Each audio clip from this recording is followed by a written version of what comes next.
ويكأني إتا زي دليوة كيجو زقبروي سازن نحكم ولد دي معرفة ولد انتاي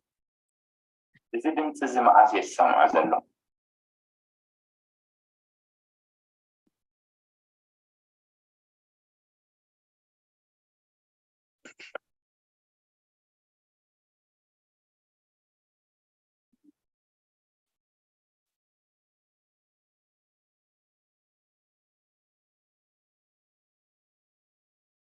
قال كان هناك أنا وأنا معك سنين سوتي يتحازو ويكام سنايفا مني ويتفضل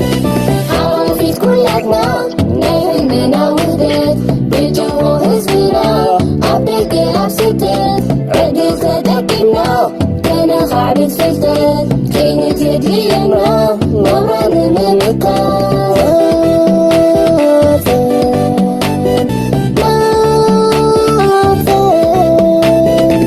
انت بكيسا نغلو تعكوف كتسكن كتك كسانا نعلوف ما انت بكيسا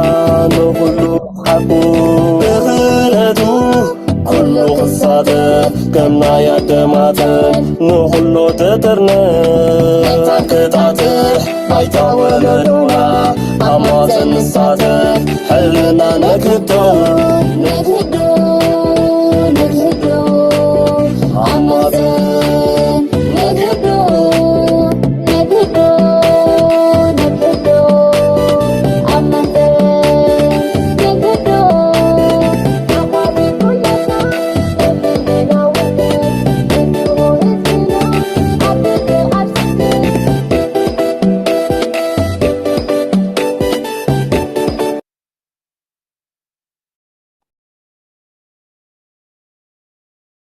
سلام كبرات تخطاتلتي مدف مهتن كما يتغنيو لمون كم وترو أبساعتنا سمونا ومدباتنا حزنا مدينة لنا ناي لهم عنتي مدبنا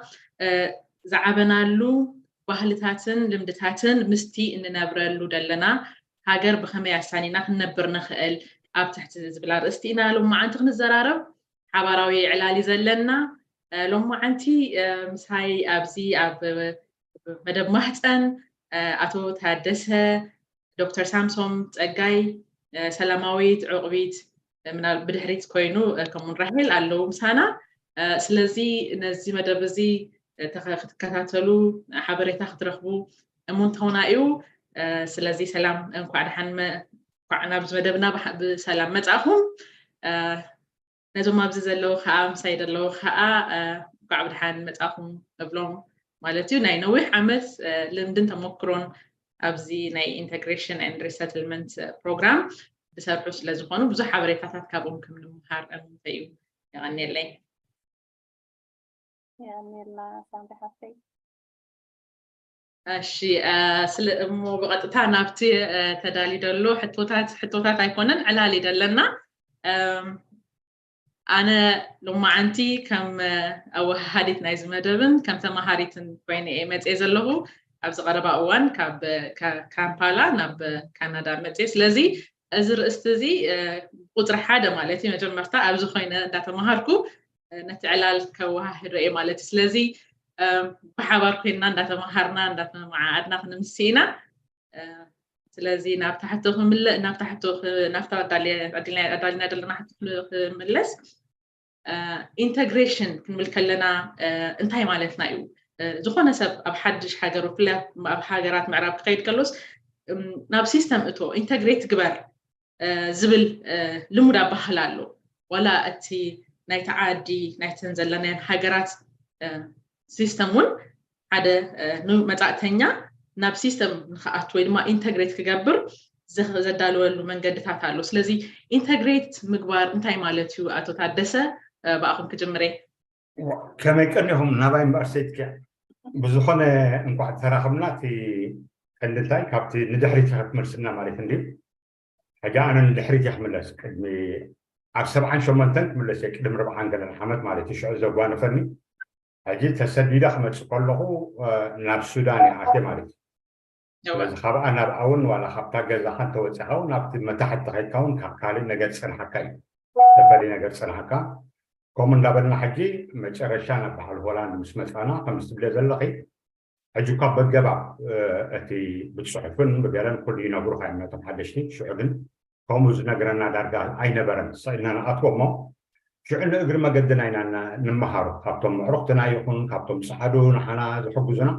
ካብኡ እንዳተዓዘብና ኢና እቲ ኢንቴግሬሽን ምባል ፈሊጥናይ ማለት እዩ ኣብ መጀመርያ ሰኢልና ብሃውሪ ኢና ንኸይድ ነርና ድሓር ግን ምስኣቶም እንዳኸድና ካብ ሰላምታና ጀሚርና ማለት እዩ ኣብ ዓዲ ዝነበረና ሒዝና ዝመፀና ሰላምታ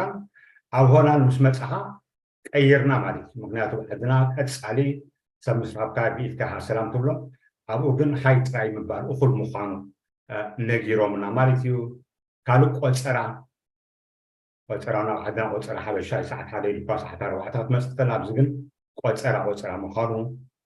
ነጊሮምና ካልእ እውን ምስ ዓድካ ወይ ሒዞምና ናብ ሓደ እንዳሻይ ይኸዱ እሞ ኣነ ብዓደይ ሳምሶም ነይሩቶ ዞም ረኺበዮ ብሓንሳ ሰቲና ወይ ሳምሶም መኸፈሎ ወይ ኣነ መኸፈልኮ ወጠጥ እንተባሃልና ብካሳ ኣብኣቶም ግን ነናትካ ምዃኑ ከዓ ነጊሮምና ሕጂ ብከምዚ ቀስ እንዳበልና ምእንቲ ክንነብር ማለት እዩ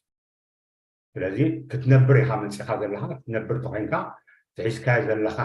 ሒዝካ ቅፅላይ ትኽእልና ስለዚ ልክዕ ከምቲ ካብ ዓዲ ሃሩር መፂና እቲ እዋን ክረምቲ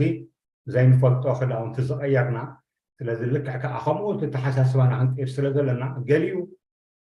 ደስ ከይበለና ገሊኡ ከዓ ደስ ኢሉና ነርና ስለዚ እቲ ኢንቴግሬሽን ብሓቂሹ ከምዚ ዝሪኦ ብግብሪ ክሪኦ ከለኹ ብሓፂሩ ድሓር ግን ኣብቲ ዕላልና እንዳሰብሖ ከይድ እሞ የቐኒየለይ ሳምሪ እሺ ፅቡቅ ኣገላልፃ ነቲ ዘሎ ነቲ ኣቲኻዮ ዘለካ ሕብረተሰብ እንዳተመሳሰልካ ምኻድ ኣተሓሳብ ማለት እዩ እዋ ከመይ ዶክተር ሳምሶን ምናልባት ፍልይ ዝበለ ሪቶ Thank you, Samri. ፍልይ ዝበለ ሪቶ እኮ ኣይኮነን ዳርጋ ኣቶ ታደሰ እታ ሕመረት ናይታ ቃል ብትክክል ገሊፆማ እዮም ግን እንታይ እዩ እቲ ኢንቴግሬሽን ክንብሎ ከለና ብትግርኛ እንታይ ክንብሎ ርግፀኛ ኣይኮንኩን ምናልባሽ ምውሃድ ንበሎ ሓደ ካብቲ ስደተኛታት ክገብርዎ ዝፅበይዎም ወይ ተን ዝተቐበልዎም ሃገራት ክገብርዎ ዝፅበይዎም ነገራት እዩ ብዙሕ ነገራት ብዙሕ ቃላት ይጥቀምሉ እዮም አሲሚሌሽን ኢንቴግሬሽን አጀስትመንት ኢንኮርፖሬሽን ኢንክሉዥን ዝብል በብዝተፈላለየ ናቱ ዝኾነ ንእሽተይ ዲግሪ ፍልልይ ኣሎ መሰረቱ ግን ኣብቲ ማሕበራዊ ትርጉም ናይቲ ኢንቴግሬሽን ወይ ሶሺዮሎጂካል ወይ ዴፊኒሽን ተሪእናዮ እንታይ እዩ ናብ ሓደ ሃገር እቲ ስርዓትን ክብርን ናይቲ ሃገር ምምሃርን ምልማድን ግን ከዓኒ ብናትናትካ ብዘይትንክፍ ነገር ማለት እዩ ትናትካ መሰረታዊ መበቀላዊ ነገራት በተኻለ መጠን ምክንያቱ ኩሉ ብኩሉ ክትሕዘ ይትኽእልን ኢኻ ገለ ነገር ካብቶም ሃገራት ትወስድ ኮይንካ ገለናትካ ከዓ ክትጥፋእ ኣለካ ባህርያዊ ነገር ግን በተኻለ መጠን እትናትካ ክብርን ስርዓትን ሓሊኻ ናይታ ዝተቐበለትካ ሃገር ከመይ ጌርካ ነትናታን ሕግን ስርዓትን ተኸቲልካ ክትከይድ ትኽእል እሞ እቲ ዘድሊ ኣገልግሎት ከመይ ጌርካ ትረክብ እዩ ከዓ ማለት እዩ እታ ወሳኒት ነገር ሕጂ ክልተ ነገርን ሓደ እቲ ሕግን ስርዓትን ናይታ ሃገር ከመይ ጌርካ ትፈልጥ ከመይ ጌርካ ከዓ እቲ ሃገር ክትቦ ትኽእል ኣገልግሎት ከዓ ክትረክብ ትኽእል ምክንያቱ ኢንቴግሬሽን ክንብል ከለና ስፍሕ ይብል እዩ እቲ ማሕበራዊ ምውሃድ ወይ ሶሻል ኢንቴግሬሽን ካልቸራል ኢንቴግሬሽን ኢኮኖሚክ ኢንቴግሬሽን እንዳበልካ ክገፍሕ ስለ ዝኽእል ሕጂ እቲ ማሕበራዊ ኢንቴግሬሽን ተኮይኑ እታ ማሕበራዊ ኣገልግሎት ከመይ ጌርካ ክትረክብ ትኽእል እቲ ቁጠባዊ እንድሕር ኮይኑ ከዓ ከመይ ጌርካ ናብቲ ቁጠባዊ ስርዓት ናይቲ ሃገር ወላ እውን ስራሕ ወሲኽካ ማለት እዩ ከመይ ጌርካ ክትረክብ ትኽእል ዘመልክት ነገር እዩ ብሓፂሩ ተሪእናዮ ናይ ብሓቂ ከም ዝብልዎ ፀናሕኩም ኣዝዩ ገፊሕ ኣርእስቲ እዩ ነናቱ ነጥብታት እውን ኣለዎ ማለት እዩ ብቁጠባ ብሶሻል ብማሕበራዊ በት ካልቸር በት ባህላዊ ነገራት ሓደ ሰብ ካብ ሓንቲ ሃገር ተሰዲዱ ወይ ወፂኡ ካብቲ መበቆላዊ ሃገሩ ክኸይድ ከሎ ፍልይ ዝበለ ነገራት ከጋጥሞ ናይ ግድን ባህርያዊ እዩ ስለዚ ክርድኦ ዘለዎ ሓደ ነገር ኣሎ እሱ ድማ ስነ ኣእምራዊ ምድላው ወይ ምቅርራባት ክገብር ኣለዎ ምክንያቱ ከምቲ ኣብ ዓዱ ዝገደፎ ብዙሕ ነገራት ሕጂ ናብ ሓድሽ ካልቸር ናብ ሓድሽ ናይ ማሕበራዊ ኣቃውማ ብዙሕ ነገራት ተፈልየ ነገር ከጋጥሞ እዩ ስለዚ ንኽመሃሮ ሬዲ ክኸውን ኣለዎ የኣእምሮ ስነ ኣእምራዊ ምቅርራብ ክገብር ኣለዎ اسكي انتهاي حجي انت عينت مقرب ወይ ድማ እንታይ ክጽበየኒ ሓደ ሰብ ክወጽእ ከሎ ካብ ዓዱ ብፍላይ ሕጂ ንሕና ብዛዕባ ኤርትራ ብዛዕባ ኣብ ኤርትራ ደሎ ካልቸር ኣነባብራ ኢና ክንዛረብ ንኽእል ማለት እዩ ስለዚ እንታይ ዓይነት ስነምሮ ምቅርራብ ክገብር ኣሎ ወይ እንታይ ክገጥመኒ ይኽእል ብሓፈሻ ማለት ምክንያቱ ተመሳሳልነት ኣሎ መብዛሕትኡ ናይ ሃገራት ምዕራብ ባህሊ ባህላዊን ማሕበራውን ኢኮኖሚ ታይድ ባህል ጽላታት ማለት እዩ ስለዚ እንታይ ዓይነት ስነምሮ ምቅርራብ ክገብር ኣሎ ሰላመይ አንተ ሃሊኩም ሳና እሺ አቶ ታደሰ ድሓን ሰላም alright ሰፊሕ ክስታይ እንታይ ምቅርራብ ገብራሎ ብዝኾነ እዚ ሕጂ ዓለም ናተ የኽሪ እንድሕር ተመሊሰ ምክንያቱ ቅድሚ 40 ገደን ዓመት ሰዲደ እዚ ሕጂ ዝተፈለየ ኣብቲ እዋንቲ ብዙሕ ዳርካ ከምዚ ናይ ሕጂ ስደት ኣይነበረን ካልእ እቲ ዋፃፃና እውን ተገዲትካ ዓይነት ምውፃእ እዩ እምበርቲ ካብ ስድራ ካብ ዓዲ ክትወፅእ ፈፂምካ ሽዑ ስደት ዝበሃል እውን ኣይትሓስቦን እያ ሓቂ ዘረባ ምዚ ናይ ሕጂ ዝተፈለየ ሕጂ ድሓር ምስ ረኣኽዎ ግን ምስ ኣተኽዎ ማለት እዩ ብዙሕ ስነ ምርኣዊ ምቅርራብ ከም ዘድልዮ ሰማይት ንሕና ከይተቐረብና ኢና ኣቲናዮ ካብ ገዛ ምስ ወፃኻ ህሩግ ኢልና ኢና ኣቲናዮ ክብለኸ ሕጂ ሓድሽ ነገር እዩ ቅድሚ እውን ንፈልጦ ነገር ኣይነበረን እዚ ናይ ሕጂ ብውሕዱ ምስ ዘሎ ናይ ሶሻል ሚድያ ድዩ ናይ ገለ ኩሉ ሰብ ኣብ ዘለዎ ኮይኑ እውን ኣቤላ ሆላንድ ኣቤላ ጀርመን ኩሉ ክፈልጥ ይኽእል እዩ ከምኡውን ሰብ ሓበሬታ ስለ ዘላወጥ ብውሕዱ ኣፍልጦ ኣለዎ ተቐራሪቡ እውን ክመፅእ ይኽእል እዩ ሕጂ እየ ዝብል ምክንያቱ እቲ ብዝድሮ መፂኡ ዘሎ ብዛዕባ ሆላንድ ድዩ ብዛዕባ ሽወደን ድዩ ኩሉ እንተደኣ ነጊርዎ ብውሕዱ ምቅርራብ ገይሩ እንታይ ከጋጥሞ ከም ዝኽእል እዩ ዝብገስ ኩሉ ሰብ ማለት እቲ መገዲ ሓደገኛ ምዃኑ ክፈልጥ እዩ ንዑ ተቐራሪቡ ብዝኾነ ሲ ተቐራሪቡ እዩ ክመፅእ ሕጂ እቲ ተቐራሪብካ ምምፃእ ኣገዳስነት ኣለዎ ከይተቐረብካ እንተመፂኻ ሓቂ ዘረባ ፈፂምካ ብፀልማት ከም ዝኣተኻ እዩ ለካ ናትና መነባብሮ ከም ትፈልጦ ኣብ ስድራ ቤታት እዩ ካብኡ ተወፂኻ ብዘይትፈልጦ ምቅርራብ ከይወርካ ብጣዕሚ ሓደገኛ እዩ ብጣዕሚ ሕማቅ እዩ ብዙሕ ፀቕጢ ዝፈጥረልካ ከምዚ ናይ ሕጂ ከም ግቡእ ቋንቋ ዝመሩኻ ኣይኮኑን ካልእ ዝገብሩ ኣይነበረን ስለዚ እቲ ምቅርራብ ግን ኣገዳሲ ምዃኑ ብምንታይ ዝሪኦ ኣነ ሓደ ሰብ ኣቐዲሙ ናብ ፍሉይ ሃገር ባህሊ ይመፅእ ከም ዘሎ ድሮ ኣፍልጦ ኣለዉ ፅቡቅ ኣብታ ዝኣተወላ ሃገርካ ምስ ኣተወ ቀልጢፉ ነቲ ከምቲ ዶክተር ሳምሶን ኩሎ ዝፀንሐ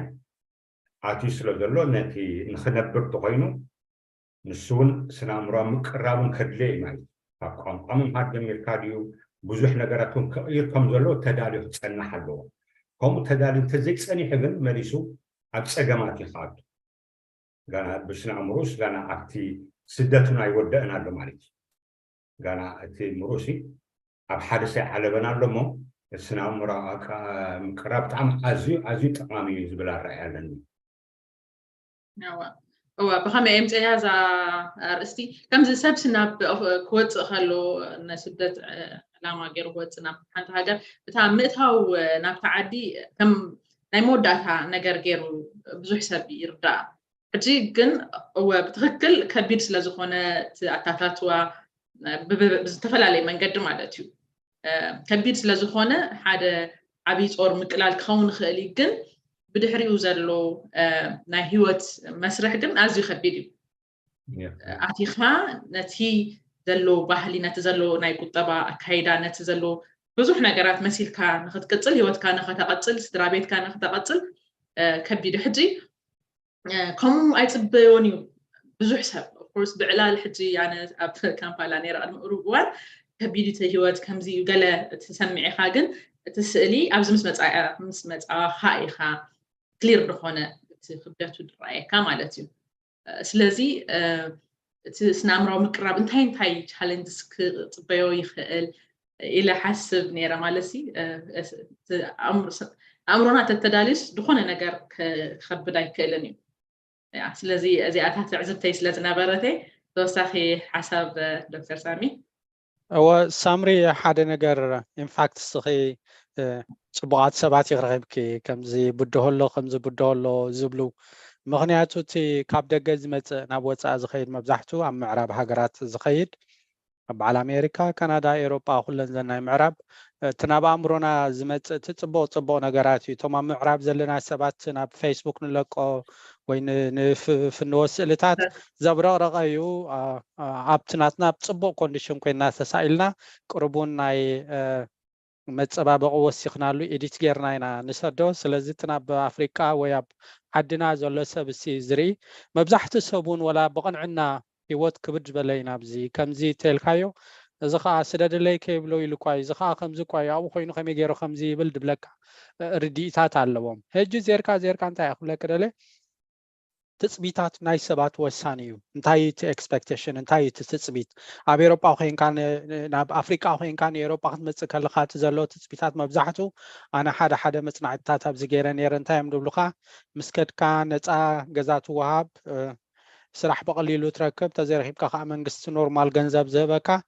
فاكت بكا خوني غنت مغناني جت اسغاي زخون نابز وي تحرغنيا زخون اتخالق نغرون بزح شجر كمزي غاطمكا غيركا ناي مرعي يالو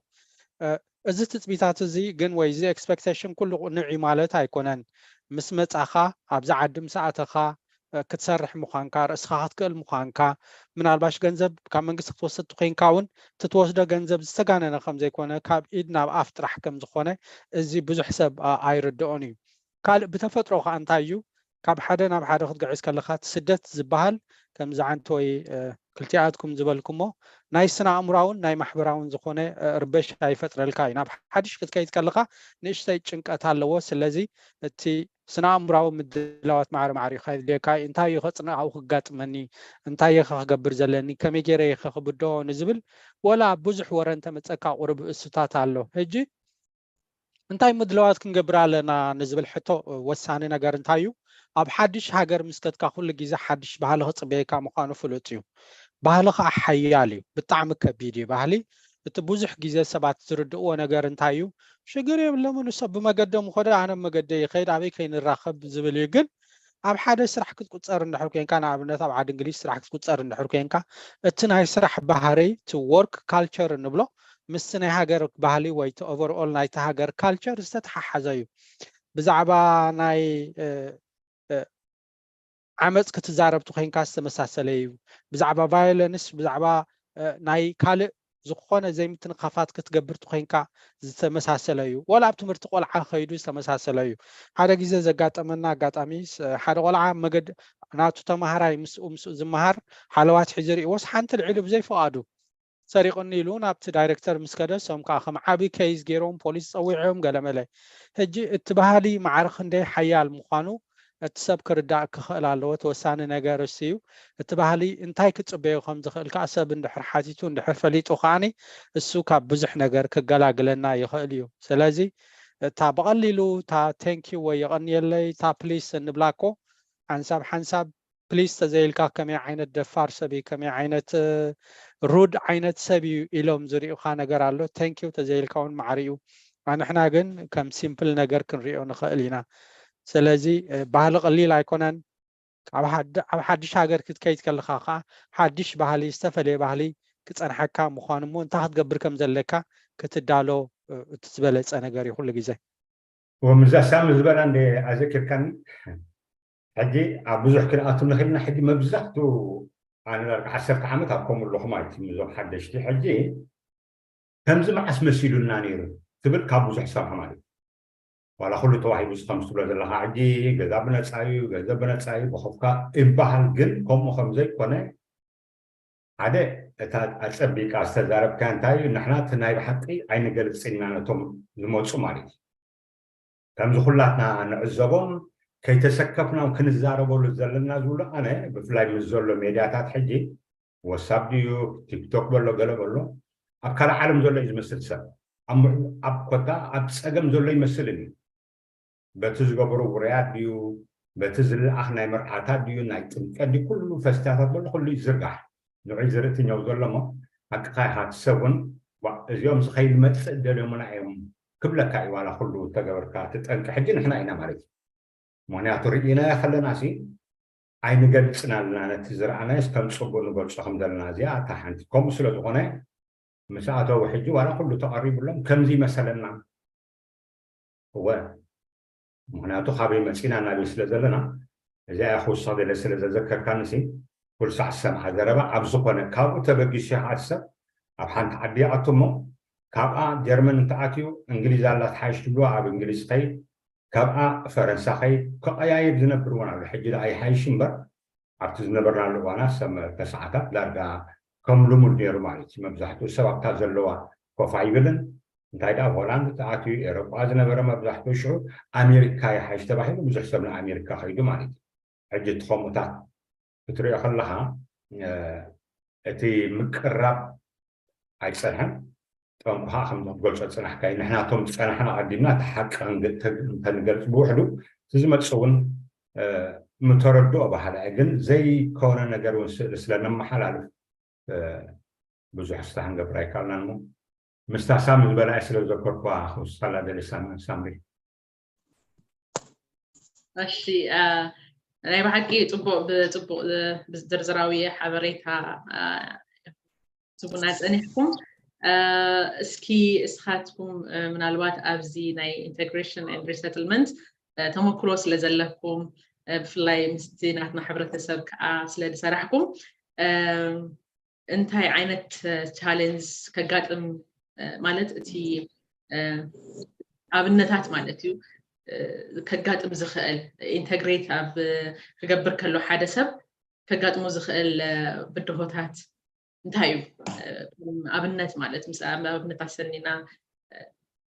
نزار أمري تناقد جسي بزح بدهوتات علوان دون كنت تناقد جس ندحر نتوخ من العلن كيلنا حدا نايقام قاي يقول جزء مغنياتو توم بسدات زمتو ገለገለኮ ኣብተን ናይ እንግሊዝ ዝዛረባ ሃገራት ክኸዱ ክእሉ እዮም ምናልባሽ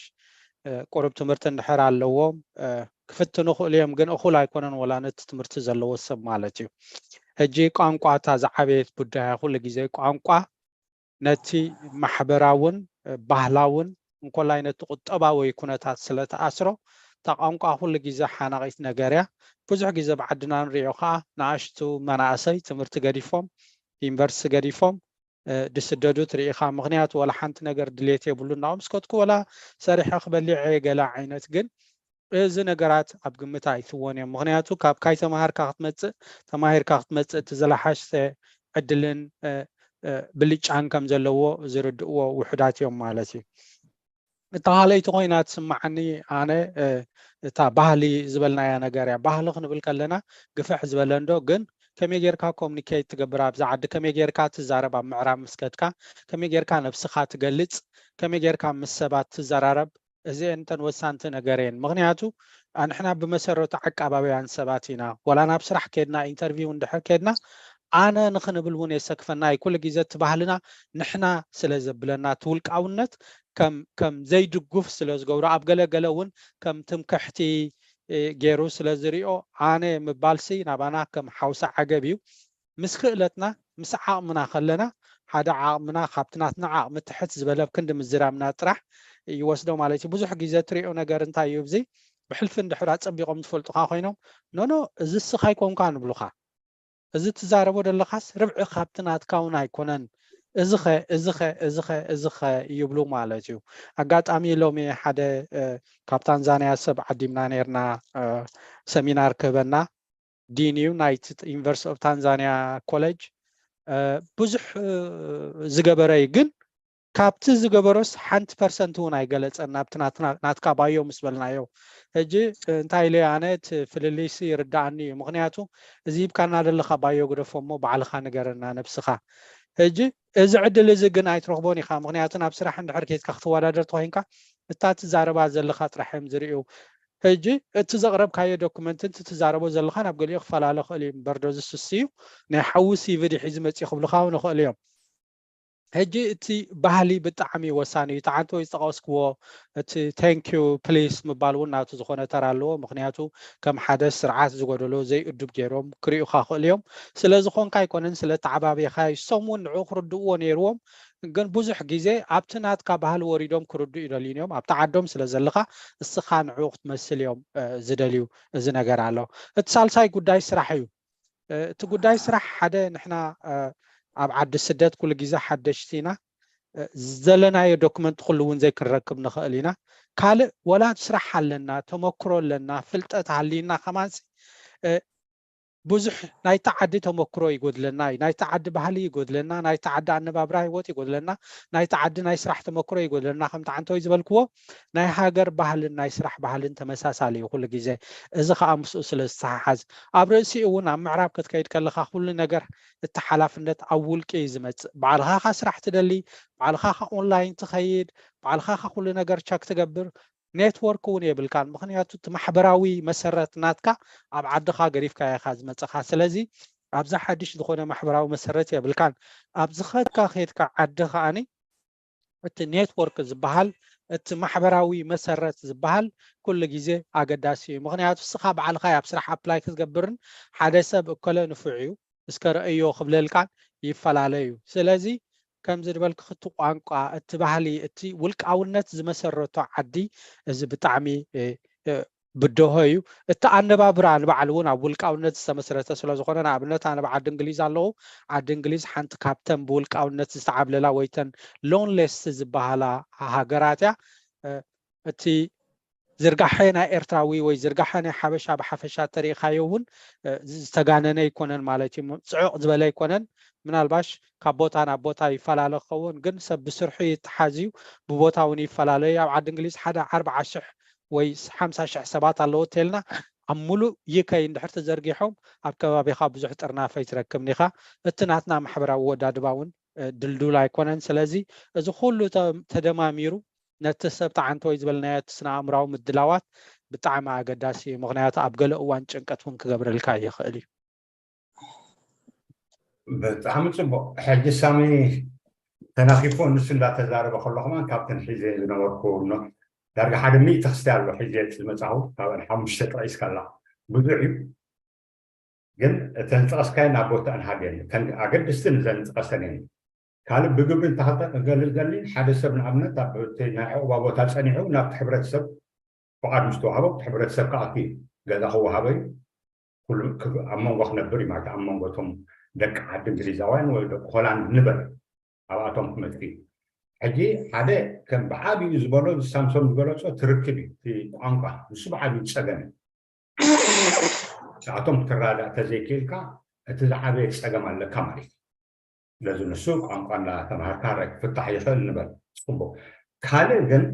ጋና ክሳብ ሕጂ ዘይተፈትሐ ዘሎ ማለት እዩ ክፍታሕ እውን ዘይከኣለ ሓደ ህራይ ኣብ ዓድና ጎረቤትካ ዘመትካ እዩ ጎረቤትካ ብዝኾነ እዋን ኩሕኪሕካ ድላይካ ክትወስድ ትኽእል ፀገም ኣይኮነን ኣብዚ ግን ከምዛ ዝበላ ውልቃውነት ስለ ዝኾነ ዋላ ንሶምን ምስ ቤተሰቦም ክኸዱ እንተኮይኖም ብቆፀራ እዩ ጋሻ ክመፅኦም እንተኮይኑ ብቆፀራ እዩ ሕጂ ኣብቲ ጉርብትና ኣብቲ ጎረቤትካ ምስ ኣተኻ ኣብኡ ተቐንዲ ፀገም ዘጋጥም ዘሎ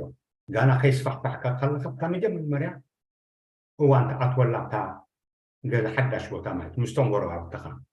ሕጂ ምስ ጎረባብትኻ ዳ ፅቡቅ ዝምድና ዘይጌርካ ኩሉ ነገር ተባላሽሎ ማለት እዩ ከም ሳምሶን ዝበሎ ፈፂምካ ኢንተግሬት ዝገብር ኣይትኽእልና ስለዚ ሓደ ነገራት ኣሎ ከም ኣስተምህሮ ስለ ዝወሃብ ብፅሑፍ ኩሉ ስለ ዝግለፀሎም እንታይ ክገብሩ ከም ዘሎም ይንገር እዩ ግን ገሊኡ ተነጊሩ ከሎ ዘይትግበር ኣሎ ምክንያቱ ብቆፀራ እዩ ሰብ ክመፀካ ዘለዎ እንተደኣ ተባሂሉ ኣራይ እቶም እንግሊዛውያን ከምኡ ግን ኣባና ከምኡ ይኮነን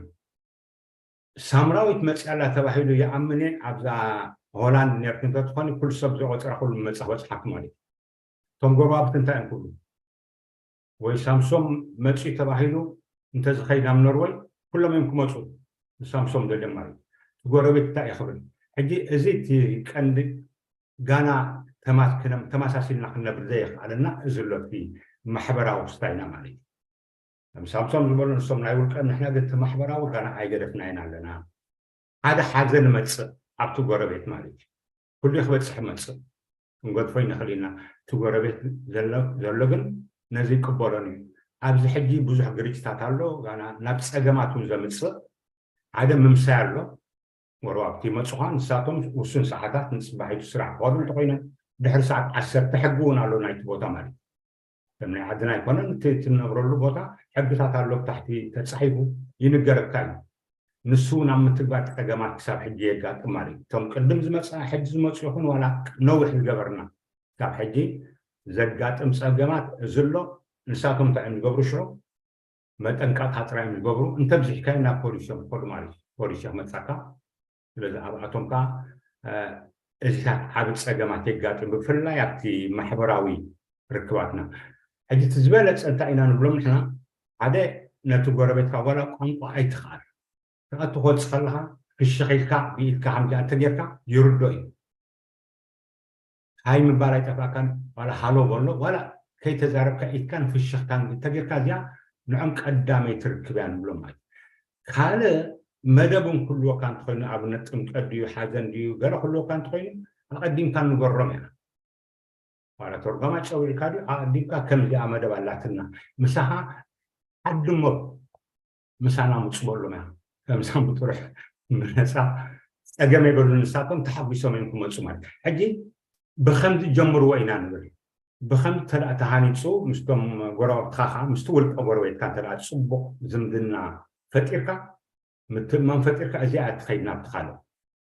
እዛ ፅቡቅ ሽምካ ናብ ካልእ ከይድያ እሞ ካብተን ታሚ ዝበለን ብዙሕ ግን እዚ ተቐንዲ እውን ክትንከብ ዘለዎ እዩ ኢለ ኣሕፅር ኣቢለ እዚኣ ክጠቅስ اوكي انا معكي دس بالعلالي بزح نتبتاتون نتناقف لنا ابزي كمزي مجمرتا ابز عدي حجي 4 معاش غيره اب زمت حجي تي دغارمني مالسي كمزي امبرسد غبرتن ነገር ابتي ناي نيو كاميرس تقبلوا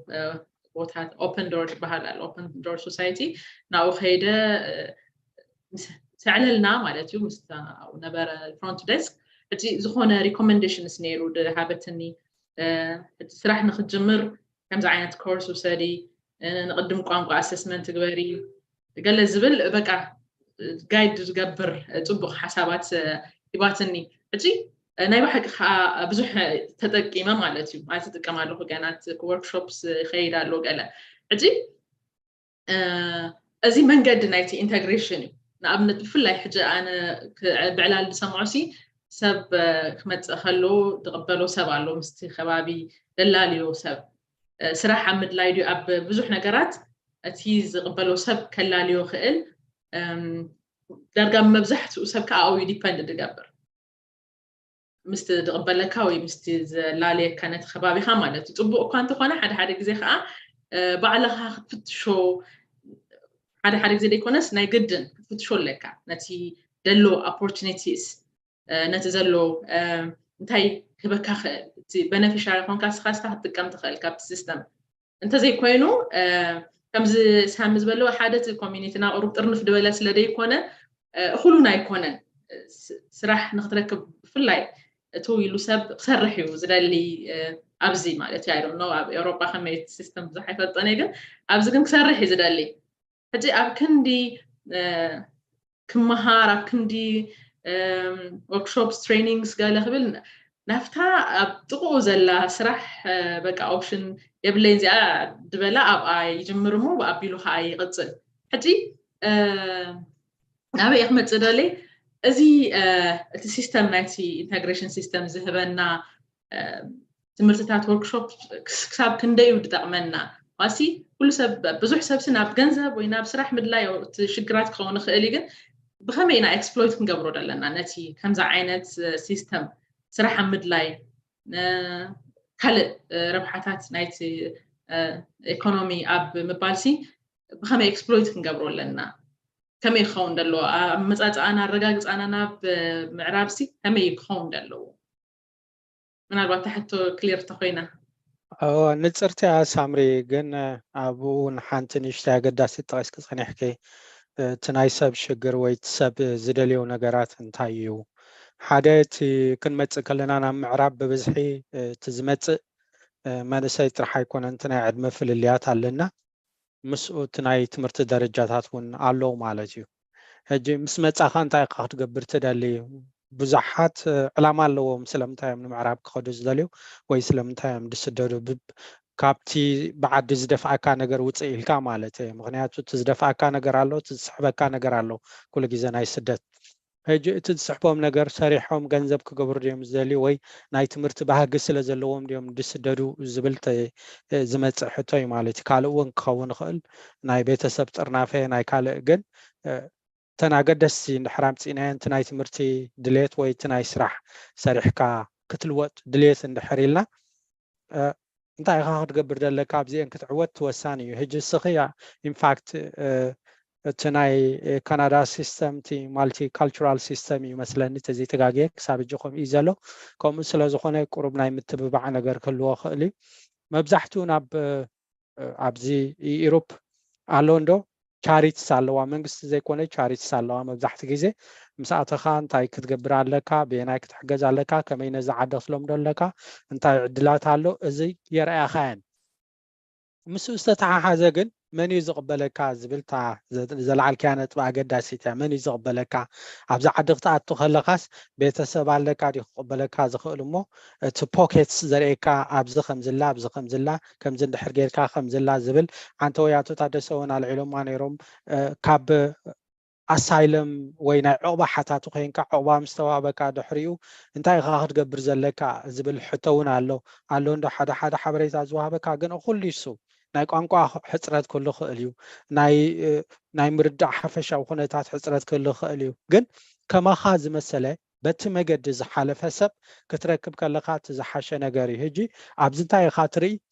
እቲ ናይ ኢንተግሬሽን ኩነታት ወይ እቲ ናይ ኣብቲ ዓዲ ዕዉት ኮንካ ናይ ምንባር ኩነታት ኣብዚ ቤተሰብ እንድሕር ኣለካ ወይ ዓርኪ ትፈልጦ ሰብ እንድሕር ኣለካ እቲ ዝሓሸ ዕድል ኣለካ ባዕልኻ ከምዚ ዝበልክዮ ባዕልኻ ክትከዶ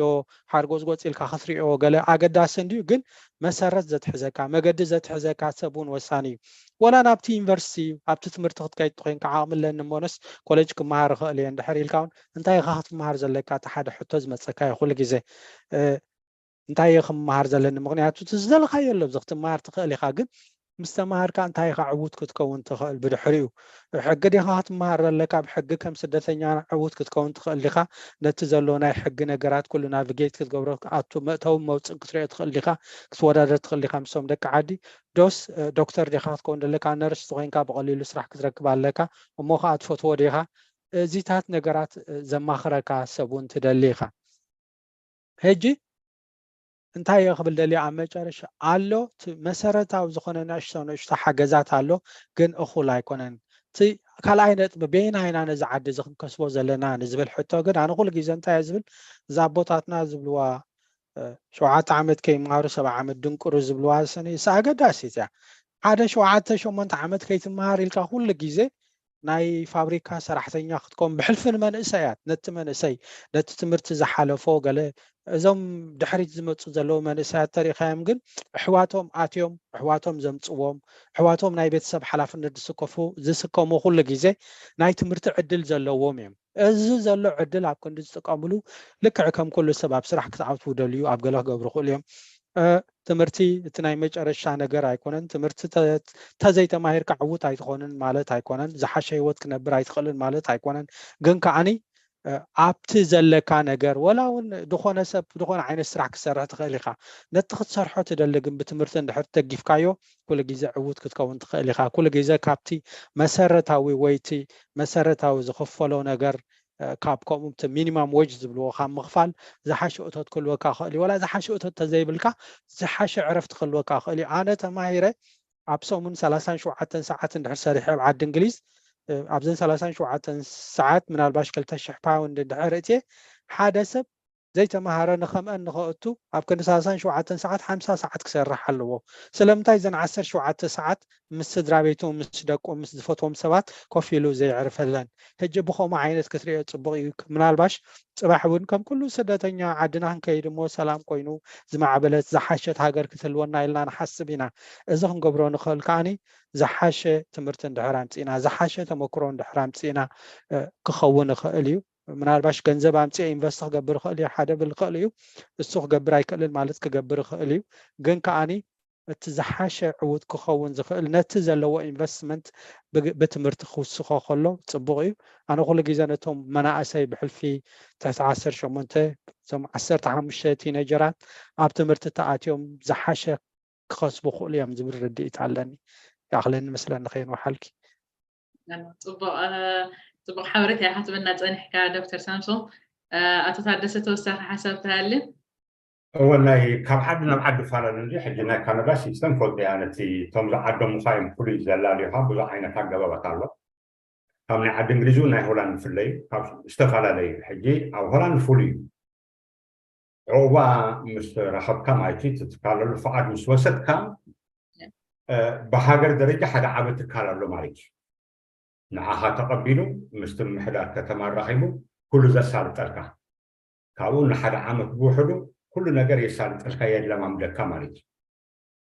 عن قحط مهارجيو ناي وراءات هذه كله فولي سبب بر زبط كال درجة أجي ناي جدنا تحاز ببرلكام مقنعتو كم لمين كاجر يكونن مع خمس سلكاي أجي خاب على الإنجليزي يكون خاب كان استفاد أنا أبو زح سلازريو أبو فولي كستالو سلاز أبو نحد عمد كلت عمد كله عن قحط مهارجيو انتهى لك خمس سامسونج قلت أصلا انتهى عامل لك انتهى كلت لك إذا كل حد حتى حجك أربع أوان زموت اللو بسدرابي ترنافة تمالي كمو حزيم كذا نرمايتي حجي فولي سبي جبروا لهم ببح على شعو ناشتيهم لك عسران قالن نستنقل حجي انتاي دليتكم تبعي أنا خفيل لهم ساعتهم حجي انتاي تكون الدليل وين مسؤول كم سامسونج تمرسير لنا يلا اندي حجي بخندي مايتي مو حدثي انتاي تقبر نركب حدين لو انا حدث انتاي تقبر نركب حج اليوم كلت كله مويه ويعني قال يوم مكانيك ديو قال يوم مندق ديو قال يوم بحر الشادي كله تنايد طبابا لكن كم مويه اي حسبوها حج بهندخ استي مسوسو اذا اموينا مويه خاينو بلك ابزو مويه ولا تريت تصرق نيرك سريان تلك مويه إذا ما خذ بالك صمت بحجي هم مستبهلة يمزقوا ما فولي سكاي برولهم بهم ما قد حجي فولي عنقا هم مهارلهم فلا هنا عشان تخيلوا كم لا سامسونج ولا عدلات لهم عليك تكا كسب 3 عامات يخفلوا لهم بلا صعد لنا يتمثل لهم لذا عامت مهيرهم مش عنقا مالكي كانوا بتعيد ما ناقص دليل وين قلتهم أو أنت أنا في عم بتاز دليل ما يأخذ كل يوم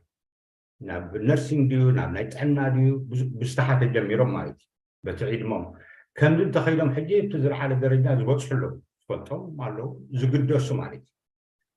كل صدق يتقملوا في تسقم دول مالتي حجي تاكندي تندي ناب فلتت مقسم مالتي أنا خم يزبلهم فلا من الساعة حجي نايت صبري يستخاخل له نايت صبري سايد قبر الله بخم أسلك أنا الله سرح جميران كأكوري عن كابتني حاجة زوجين نسرح له مالي قالوا نبدو كان نسرح له أبو ستينا حجي تي أبانا أنت يصنعوا تندوني بعدنا أنت وي دكتور قونالو وي يونيفرسيتي قالو يتمر بقى شيء سجمنا عبد مش متصحابن سرح تي سرجات سرجن تي دكتورن بتامو يوم حدا ما عرين ولا برايم مينستر كوين زلو مستي ندعي حدا كابتا سرح توجه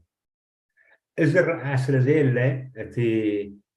فلتت كم سامسونج يقول أبو هندفع لنا في اللعب من سيقولوا له كم متى فلتت أسمع له أنت حينت زقون حينت أنت يجي بزحت له من ساعة يزاروه كمان جميرهم يرتوانسي سرح مسحدو دخلنا ونايبونه يجي مستمر هلا نسرح يجمرهم ولا عمن دقليو أبستفعل عليه أتيهم كحرف كله دك هلا نحنيهم نعرف كاي أمانغو بندا ستخاي ساعات كنت أبو جن يلنا متجمر وفتشي ممتقط أو زي بيوم تبعهم بحاب خبرتهم جرعي مش حاجة سرح بحالهم زود النقمة كذا طبعا الله زينا كانت تابع عندنا مالك هذه بذكاء سنعو نتمويا تماهيرهم كم ده سامسونج ولا تمرتي وسقلو تا سيرتيفيكيت محزو نايكس ريد تماهيرهم تا سيرتيفيكيت محزو نتان زخنا نجس ورأس للسر سلذي تزلنا وهم حقمي كلهم حقم خدت عليهم أنا كم جريهم زي بوليلا لازم نحققن بتمرت أسنيهم كاب بتسلم مسرح كم زي تأكم تحالي كم مسرح نحقق بعمل التعامل سيرتيفيكيت أسنيهم قريهم صرف كلهم تحابا بيرو من حد حابب تكاركوا بخليه نريهم أنا دم دك خالد سوريا نريهم أنا إذا صبري مؤمكم تحابيرهم كلهم درجة كفيتهم بقناة مالي تحابيرهم هم نحن ممكن تحابير كهم مزخفتوا أي ترى المالي تقاشيرهم سرعة تريهم سلسلة سلمتين مهم تعتمد توسهم نفسهم كيلو كم حاضروا يقولوا يوم تسفلوا بزحت دزم لكان تاي تعامل ثلاثة على حد درجة مجلس بحالنا كم ذا سامسونج بقولوا هذا أبي دين ماشي تعديمو مهور بحال نفسهم جالس على عبزجن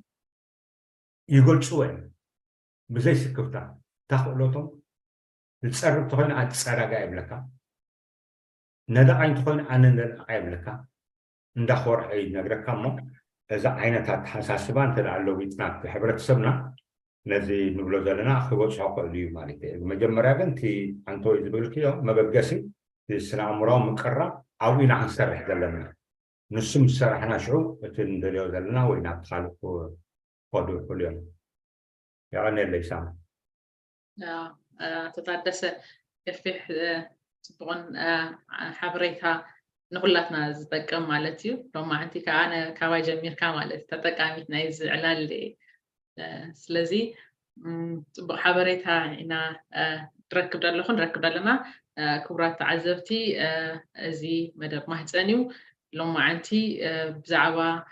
كم يجرنا إنا بزلنا يوم حجر مستي بهلن لمدن نايت زلوا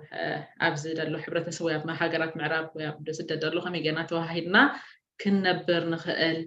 زبلار استي إنا العلنا نعلل دلنا زخون يكون حساب رئيتو حتو مزهلوكم أب تحتي أبزنا كومنت سيكشن أب فيسبوك أب فايبر واتساب ألنا فتحفوا لنا تقولوا لنا تخليهم سلازي زلوا حبريتات إننا مهارنا نهيد كم زلنا أمونتونا أيو دنقويلا سيساي حفتنا جوين جيراتنا لا حبيراتنا لا سيساي انكو عدا حن متأخي انكو عدا حن تنحكم اي تحازولي قربتي زنقعاتي انبالي كسم عزاني حاجة اللي تحاسب متين هوني سوري انكو عدا حن متأخي انكو عدا متأخي نحكم سلازم نالبات تزيخ نعللو تنحنا سمع كيف تخونكي هو حساب تعزبتي كابتو مكروخي تبلن تدالي نقر كله أتتحدثن سامسون حاولنا نقول وزني حمدم أنا قربتي كوست خلا تخيلي of course أفتي معربة عالم كلمة تقولنا تعدلنا تمرتنا في التسن اللونجي قرانة مستي كم تقول وتتحدثن نعد إنجليزي هولندا نكذا ننتفع عليه سو هذا مجمرة تسدسني أنا خم تدريو تحاسبوا هم قلبوا أفتح خم دمنتاي أتو مسؤول عقبام تحتك مالتي أفتني كماي ورقتنا وهبنا تراين بري حجها أفتني وحسنا دلو عداتي لهم أنتي كقبر بهذا حتى أي مدري مع سورقتي تمت متخاء كنت وصلت خيلا شو الشهور حبت كنت وصلت خيلا 3 عامات سنة 3 عامات منتلي ستوكي هونو لك مش كحاسبوه مهارو قال خو قبرو تورقت مسمسة إيو تحسابات حجها نابئي بهال زربا وحسابكم مصاب نخيل حجي تحاسبنا 3 عامات يقاتل لهم أب 3 عامات وين جند حنيت ورقتكم مصندو إلكا كنت تمرتي فلتات قانقات وستخلو جزء قاتل له أتمنى سيد بزحة كم تنريو أتمتازو تناتو ليفل نيت مرتب فلتاتنكا تفعل عليه ليفلات نديد اللو أتي فلتات دلو قنتفو وتمرتو وسخديو تمتعلم نخاط تديو تتاستات كقبر خيلي كن قربتي أنا تي نغافات هذا اللي نعاد إنجليز تي تود سب نعوض حتى تواهبو you are on your own بين خائخة ده خاب على خاتة تزليو على خائخة هي ودك لأن إيه بيل كخسر عندنا كامبري نعبز لك همزة كبر إثنين إنتجريشن ببهالنا جراسي قرب بايكونن قال له كي كدلي خيو يجن كتره لك الساتم أبزل لك بهمزة لك كوس بتشال عليه من قدي قبل سنوات كنت عند السرحة له حدا سب قديم وقربا مسحات تني حلمتنا كم زت جركا بزت غير كذي تمرت عند لابزلو فرت أبزلو إذا ما ياخد قبل تخيل هذا بهال you know كقرب له خلينا تود سب دين السخاريو نبي خيط كحسب من إنسان مالتي كنت بزحب على خاطر اللي خاين بري السمتي كأيكونن سوز قربتي تسب شعو أفتعوا مستواهبو لأنهم لا يخون شعو تي حسابه كما يقرأ جزء من برخ هلوني እሱ ከዓ መሳኸበ ከምቲ ንፈልጦና ህና ናይ ሕብረተሰብና ከዓ ናይ ስድራ ኣሎ ናይ ቆልዑ ኣሎ ናይ ስድራ ከምፅእ ዓመታት ይሓልፍ 5-6 ዓመት ኣብ ዓለም ትምህርቲ ከይኣተኻ ወይ ኣብቲ ስራሕ ከይኣተኻ እቲ ግዜ ይኸይድ ኣሎ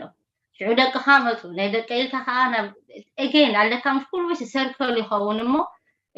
ታሲ ብኸመይ ገርና ሕጂ ኣነ ኩሉ ሻዕ ድብሎ ነቶም መንእሰይ ትምህርቲ ወስኹሉ ብዘለኩም ክትመሃሩ ኣለኩም ኩሉ ነገር ቴክኖሎጂ ኮይኑ ኣብዚ እዋን እዚ እንኳን እዚ ደቅና እኳ ሆምወርክ ኣብ ወረቐት ኣይሰርሑን እዮም ኩሉ ብኮምፒውተር ይሰርሑ ንሕና ከም ወለዲ መጠን እንድሕቲ ፍልጠት እቲ ሓደ ነገራት ደይንገብር ኮይና ንዓና ከይኮና ንደቅና ንስድራና ክንከውን ኣይንኽእል ኢና ከምቲ ንፈልጦ ከዓ ኩሉ ከም ዝድበልኩ ቴክኖሎጂ እዩ እቲ ተሓቶ ነገር ብኮምፒውተር እዩ እቲ ትእትዎ ኣፕሊኬሽናት ብኮምፒውተር ኩሉ ብቴክኖሎጂ ካብ ኮነ ዘን ከምዚ ሳምሶም ዝበሎም ዶክተር ታደሰ ዝበልዎሲ ፍልጠት ተቐንዲያ ብድካ ኣለካ መንገዲ ቆልዓ ሃሊካ ሃሊካ ኣሎ ቁሩብ ደቅኻ ትሓዘሉ ኣሎ ትምህርቲ ኸዱልካ ብድካ ኣለካ መንገዲ ፍርቂ ናይ ምሸት ትምህርቲ ኣሎ ስራሕ እንትሰርሕ ነፍስኻ ትኽእል ብኡኻ እንዳተማሃርካ እንዳዓበኻ ክትከይድ ምእንታን ተደይ ኮይኑ ኣጉልኻ ትተርፍ እሞ እዚኣታ ናይ ትምህርቲ ጥራሕ ውስኸላ ዘለኹ ታንኪ ኣንየለይ ያኔልና ሲሳይ ምናልባት እስኪ ካብቲ ዘጋጥመኪ ኣብ ትዛዓበይ ዓበይቲ ዝበሃሉ ብድሆታት ሓደሽቲ ክመፁ ከለው ዘጋጥሞም ሽግራት እንታይ ኣሎ እስኪ ካብቲ ዕዝትታትኪ ካብቲ እቲ ሲስተም ናይ ምፍላጥ ትዛዓበየ ፀገም እንድዩ ቋንቋ ናይ ምፍላጥ ኦፍኮርስ ኣብ ድኸድካ ኸድካ ዓዲ እንግሊዝ ከዓ እንግሊዛውያን ቋንቋ መንበር ካልእ ኣይፈልጡን እዮም ቁርብቲ እዚኣ ፀገም ኣላ ሕጂ እቲ ሕብረተሰብና ከዓ ብተባሂሉ ተገይሩ ጥራሕ ይድኸይድ እዚኣታ ንዓይ መዓልታዊ ብድሆ ትኾነኒ ክንዲ ናፍቲ ዝፈልጥ ከድካ ትደድሊ ኣድቫይዝን ምኽርታትን ትረክብ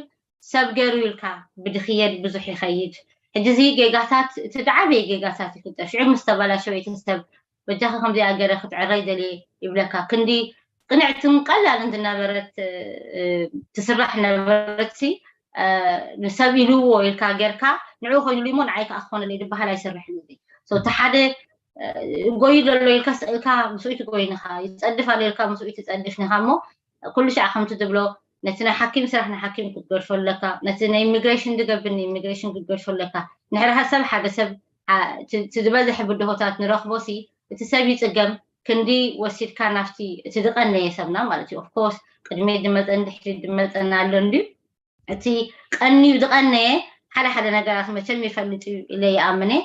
ነቲ ሓድሽ ድመፅእ ብድከኣሎ መንገዲ እቲ ቅንዕ ዝበለ መንገዲ እቲ በይ ከድካ ሓገዛት ትረኽበሉ መንገዲ ክመርሖ እዩ ትድሓሸ ግን ከምኡ ይግበር ናይ ሕብረተሰብና ቁርብተይ ከምዚኣ ትግበረ እሞ ከምዚኣ ግበራ ቀላል ኢሉ ወስዶ ንኩሉ ነገር ቀላል ከምዛ ቅድሚ ድበልኳ ብቐዳማይ ሓንቲ ነገር ኣጋጥሞን ብጣዕሚ ሓሪቐ ቢካዝ እቲ ሰብ ክንዲ ወሲዱ ዝገብረሉ ቀላል ገሩ ወሲድዎ ግን ቀላል ነገር ኣይኮነን ዝኾነት ነገር ክትሕተት ከለኻ ብመንግስታዊ ክመፀካ ከሎ ብቐሊል ክትወስደ ይብልካ ምክንያት ኣለዎ እታ ነገር ድመፀ ከመይ ገረ እዚኣስ ክምልሳ ክእል ከመይ ገረ እዚኣ ክገብራ ክእል ኢልካ ክትሓስብ ክትክእል ኣለካ ድበለፀ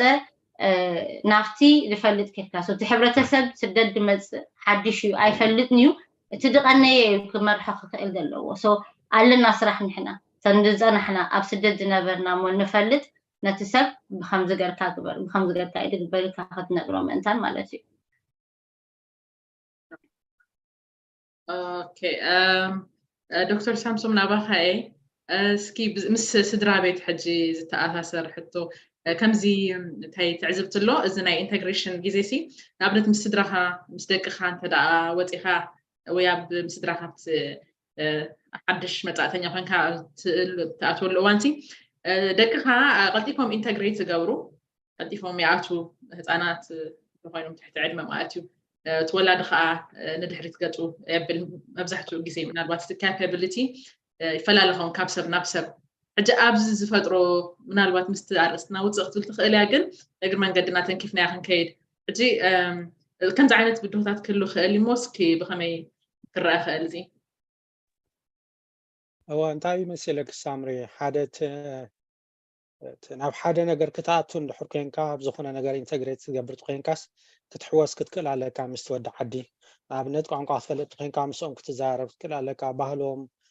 ከመይ ይዛረቡ ከመይ ይገብሩ ዝኾነ ነገራት ብከመይ ይርእይዎ ትርኢ ኮንካ ክትበሃል ክትክእል ኣለካ ዝኾነስ ኮሚኒኬሽን ክልበካ ክኽእል ኣለዎ ሕጂ ንሕና ብዙሕ ግዜ ከም በተዛማዲ ሓፋራት ኢና ኤርትራውያን ሜቢ ሓበሻ ብሓፈሻ ክኸውን ይኽእል እዩ ግን ብፍላይ ኤርትራውያን ሕፍር ዝበልና ኢና ወላ ናብ ዝኾነ ዝተጠርነፈ ሰብ ተርኢና እውን ኣበይ ኣሎ ንዓና ዝመስል ተረኺብና ሓበሻ ኤርትራዊ ኢትዮጵያዊ ካብኡ ተሓሊፉ ከዓ ኣፍሪቃዊ ካብኡ ተሓሊፉ ከዓ ፀሊም ናይ ምድላይ ባህር ኣለና ኣብ መዓት ህዝቢ 100 ጻዕዱ እንድሕር ኣለዎ 5 ፀለምቲ እንተይለውስ ናብቲ ፀሊም ንደሊ ከምኡ ዓይነት ባህር ኣለና ኩሉ ዘይክኸውን ይኽእል እዩ ግን ብሓፈሻ ተሪእኻዮ እቲ ዝበዝሐ እዋን ሕጂ ኣብ ቀለውዕ ክንመፅእ ከለና ብስብልየ ዘለኹ ቀለውዕ ግን ዝሓሸ ናይ ምትሕውዋስ ዕድል ኣለዎም ሓደ ቆልዓ ቀልጢፉ ናይ መሓዝ ተኽእሎ ክልዎ ክእል እዩ ቋንቋ ናይ መሓዝ ምስ ናእሽቲ ናይ ምሕዋስ ግን ኣብ ትምህርቲ ይራኸቡ ኣብ ካልእ ንጥፈታት ይራኸቡ ስለዚ ቀልጢፎም ነቲ ቋንቋን ነቲ ባህል ናይቲ ዓድን ክፈልጥዎ ይኽእሉ እዮም ምስኡ ዝኸይድ ነገር እንድሕር ኢና እውን ምዕራብ ኩሉ ግዜ ፅቡቕ ነገር ጥራሕ ኣይኮነን ሕማቕ ነገር ኣለዎ ምስ ባህልና ዘይከይድ ምስ ሕብረተሰብና ዘይከይድ ምስ ኣካየዳና ዘይከይድ ምስ ናትና ናይ ፋሚሊ ስትራክቸር ናይ ፋሚሊ ስርዓት እንብሎ ናይ ስድራ ቤት ስርዓት ኣብ ኣቀፃፅዓ በልዮ ኣብ ባህርያት በልዮ ሕልፍ ዝበለ ክሳብ ሓሽሽን ካልእ ወልፍን ነገራት ኣሎ ሕጂ ቀለውዕ ክመፅእ ከለዉ ከዓኒ ብፍላይ ኣብቲ ዕድሚኦም ኣብቲ ቲኔጀራት እንዳኾኑ እንድሕር መፅኦም 13 13 14 15 16 ኣብዚታት ናብ ከምኡ ዝተጋለፁ እዮም ሕጂ ኣንሕና ነዞም ቀለውዕ እዚኦም ክንዓልዮም ክንሕብሕቦም ድሌታቶም ንክንሰምዖም ማዕረ ክንደይ ድልዋት ኢና ምክንያቱ ሓደ ተዓባብያ ናይ ኤርትራዊ ባህሊ እዩ እንዳተቐጥቀጥና ሰጥበል እንዳበልና ዝዓበና ኢና ምናልባሽ ከምኡ ዓይነት ተንደንሲ ወይ ከምኡ ዓይነት ባህርያታት ክነርኢ እንደሊ እውን ኣለና ክንደይ ኣለዉ ደቆም ሃሪሞም ደቆም ብናቶም ኣረዳድኣ መቕፅዓት ክኸውን ይኽእል እዩ ብናይ ምዕራብ ኣረዳድኣ ግን ግፍዒ ክኸውን ይኽእል እዩ ሕጂ ናብ ከምኡ ደረጃ ኣብ ቀለውዖም ምውሳዶም ገሊኦም እውን ናብ ሕጊ ዘቕረቡ ሰባት እውን ኣለዉ ሕጂ ብክልተ ነገር ኢና ክንሪኦ ማለት እዩ ሓደ ተቐልጡፍ ምዕባለ ናይቲ ቆልዓ ካልኣይ ተዝሑል ምዕባለ ናይ ወለዲ ሕጂ እዚ ክልቲኣቱ ኣብ ግምት እንድሕር እቲናዮ ኩሉ ግዜ ሽግር ኣሎ እቲ ሓደ ዝበለፀ ነገር እንድሕር ኣክቲቭ ኮይኖም እቶም ስድራ ቤት ቀልጢፎም እንታይ እዩ ክግበር ዘለዎ ተረዲኦም እዚታት ኣብ ግምት እትዮም ብሓደ ዘይምዕብልሉ መገዲ ኣይትርእን ኢኻ ኩሉ ግዜ ግን ብድሆታት ኣለዉ ኣብ ከምዚ ዝበልክዮ ነገራት እዋ ናይ ባዕቂ ዓበ ብድሆ እዩ ከምዚ مش كيروسيتي حزتك بفلاي أبز تويلك حبريت أسلت حتى هو بقلعو تتنققو أتعبابيا ناي عندنا نايزن أب من قدي قلعة خيت هارمي وي سبندار إيك هذا نجار مش حلو خيت جابري زريو سب قلعة قديف كخيت خي حجي نوعلو سنا أمرو تغطي جابر الكاي زيركا أنا أنت يزول مثلا وساني نجارت relationship وسانيو تركب مسقلو وعنا زلنا مبزحتنا عندنا relationship vertical أبو بلعلو تقول عب تحت له تصدر بيت كويتاد أبونا عندنا بلعلو توم قلو عب تحت له سلازي كم زجبرت بلو يجبر تزجير تقطعه بس الكاس